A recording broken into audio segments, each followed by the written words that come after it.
سلام دوستان عزیز، 5 حکایت کوتاه پندآموز که باید قبل از خواب بشنوی. امشب قبل از خواب این 5 حکایت را گوش بده. هر کدومش یه پند بزرگ برای زندگی امروزی تو. بیاموز و عمل کن. حکایت اول، صداقت. روزی مردی فقیری پیش پادشاه رفت و گفت: اگر به من کمک کنی قول میدم راستگو باشم. پادشاه خندید و گفت: فقط راستگویی؟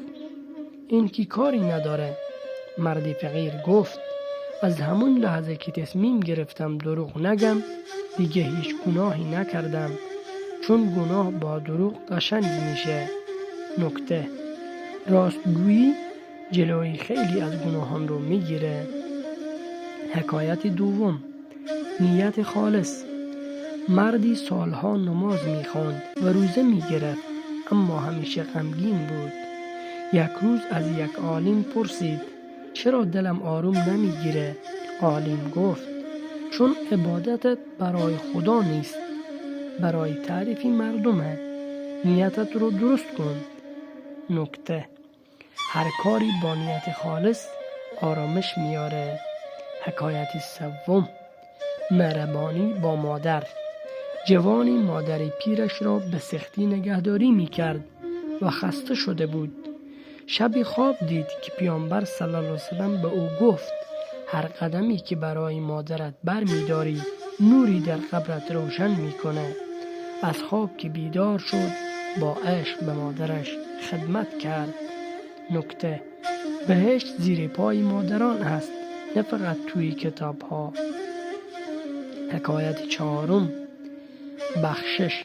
مردی را دزدیدند و اموالش را بردند، اما وقتی دزد را پیدا کردند بخشیدش. وقتی پرسیدند چرا، گفت: شاید اگر الان ببخشم خدا روز قیامت منو ببخشه. نکته: ببخش، شاید خودت بیشتر از اون طرف نیاز به بخشش داری. حکایت پنجم، ارزش یک سلام. مردی هر روز از جلوی دکه پیرمردی رد می شد و با احترام سلام می کرد. یک روز که نیومد پیرمرد نگران شد.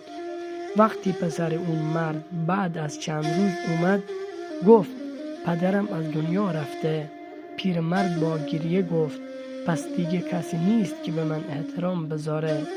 نکته: گاه یک سلام برای کسی دنیای بزرگیه. اگه یکی از این حکایت ها به دلت نشست تو این نظرات برام بنویس و یادت نره. بیاموز و عمل کن. دوستی عزیز، اگه این ویدیو برایت مفید بود حتما کانال رو دنبال کن.